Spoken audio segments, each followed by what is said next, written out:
Who was this Prester John the Europeans were infatuated with? This legend of Prester John emphasized that there was a great Christian ruler somewhere in the Eastern world that will help defend Jerusalem from Muslim rule. This legend was written around the middle of the 12th century, in which the imaginary monarch would invite the kings of Europe to join in his mission. Contacts between the European and Ethiopian Christians began to grow in the next coming centuries. One of the first European mentions of Ethiopia was from Marco Polo, which led to the emperor of Ethiopia at that time, Wedem Ared, to send a letter to the king of the Spains offering help against the infidels.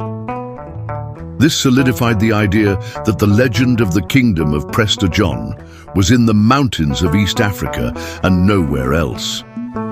The earliest communication to an Ethiopian ruler was by King Henry IV of England, mentioning the king of Abyssinia, Prester John, in 1400.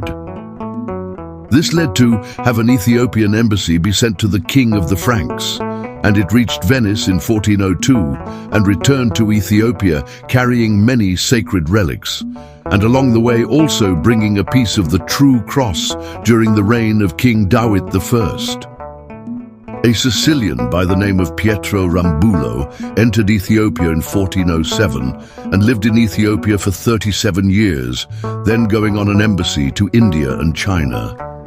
He returned to Sicily in 1450 with an Ethiopian priest named Fray Michael through a diplomatic mission from Emperor Zera Yacob to Alfonso, King of Aragon, Sicily, Sardinia, and Naples. Alfonso wrote back to say to Zera Yacob he will be sending artisans and masons to please his dearest friend and brother. The first European embassy to Ethiopia was sent during the reign of Emperor Yeshak from France by Duke de Berry, consisting of a Neapolitan, a Frenchman, and a Spaniard. European interests in Ethiopia heightened especially at the time of the Catholic Ecumenical Council of Florence in 1441, where two Ethiopian monks coming from Jerusalem caused a considerable stir and also greatly interested the Pope at the time.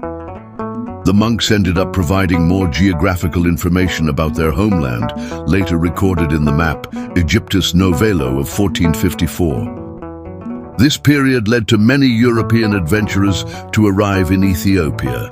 Many, like a certain Venetian artist by the name of Bicini, who painted for the Ethiopian church and state.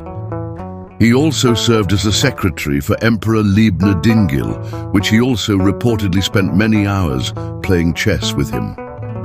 Further Venetian contact with Ethiopia led to another cartographic masterpiece by Fra Mauro and his Mappamondo of 1460, which contains indications of several mountains, rivers, and provinces within Ethiopia at the time. Many Ethiopian embassies would go to Europe as well, such as one certain Ethiopian cleric by name of Tesfa Tzion, studied with Marianus Victorius, who was a scholar in Rome. They both published the first rudimentary Ge'ez grammar book in 1548, one of the first language textbooks in history translating Ge'ez to Latin. Therefore, the legend of Prester John is not just one person in history.